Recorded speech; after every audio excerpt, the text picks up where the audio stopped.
ইয়তি ইয়তি নারায়ণ তুমি ইয়তি ব্রাহ্মণ, তোমার শিরে ঢালি জল, অন্তিমকালে দিও ফল।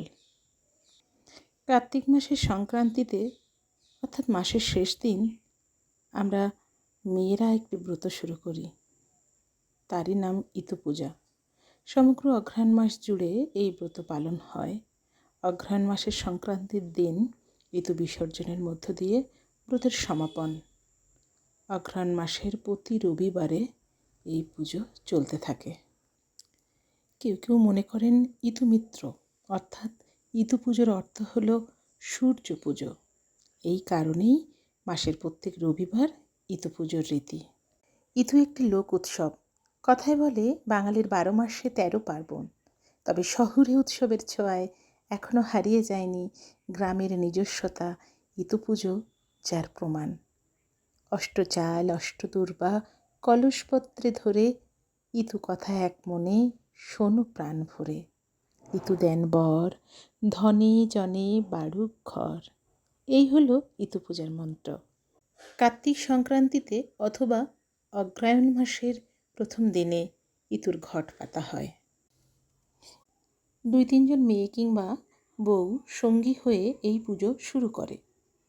কোনো কোনো জায়গায় ঘর তৈরি করা হয়, সেই ঘরের মধ্যে মাটি দিয়ে শস্য দানা ছড়িয়ে দেওয়া হয়। ছোট ছোট 2 কিংবা 4টি ঘট নেওয়া হয় এবং ছোট ছোট সরা নেওয়া হয়। সেই ঘরের মধ্যে মাটি দিয়ে তাতে শস্য দানা ছড়ানো হয়, বিভিন্ন ধরনের শস্য দানা, যেগুলো পরবর্তীকালে জল পেয়ে বড় বড় গাছে পরিণত হবে। এদিকে ছোট ছোট সরার মধ্যে ঘটগুলো জল ভরে বসানো হয়। ঘটের গায়ে সিঁদুর দিয়ে পুতুলি আঁকা হয়। ঘটের মাঝে দুধ গঙ্গা জল মিশ্রিত করে জল ভরা হয়। তারপর ছোট ছোট করে কেটে কেটে নেওয়া কলমি, সর্ষে, শুশনি, এন্দ্রা ছোট ছোট ধানের শীষ কেটে কেটে ওই ঘটের মধ্যে দেওয়া হয়।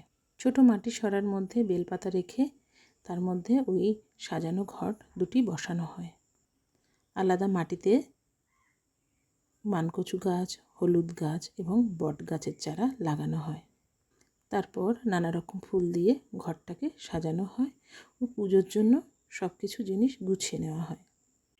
এরপর 8টি দূর্বা নিয়ে আর 8টি আতপ চাল নিয়ে নিজের মাথার চুল দিয়ে দূর্বাটাকে জড়িয়ে ঘটে দেওয়া হয় আর অষ্টদূর্বা অষ্টচাল মন্ত্রটি বলা হয়।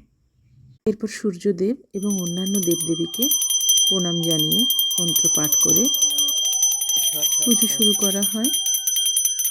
নিজের সাধ্যমতো ফলমূল, মিষ্টি, খই নৈবেদ্য দিয়ে প্রসাদ দেওয়া হয়।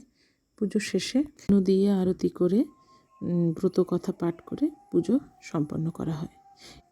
এমনিভাবে অগ্রহায়ণ মাসের প্রতি রোববারে উপোস থেকে স্নানের পরে শুদ্ধ মনে শুদ্ধ বস্ত্রে পুজো করা শেষে নিরামিষ খেয়ে দিনটি পালন করা হয়।